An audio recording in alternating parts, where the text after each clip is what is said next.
నమస్కారం అండి. ఈరోజు చేపల సన వేపుడు ఎలా పెట్టుకోవాలో చూద్దామండి. దీనికోసం చేప సనని శుభ్రంగా వాష్ చేసుకుని వేడి నీటిలో వేసుకుని 5 to 7 minutes ఉడికించుకోవాలండి.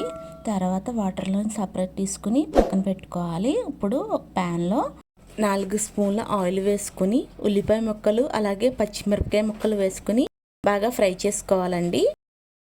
ఒక 2 minutesకి మనకి ఆనియన్స్ ఫ్రై అయిపోతాయి. ఇప్పుడు అల్లం వెల్లుల్లి జీలకర్ర అలాగే ధనియాలు పేస్ట్ కింద చేసుకున్నది ఒక స్పూన్ వేసుకోవాలండి.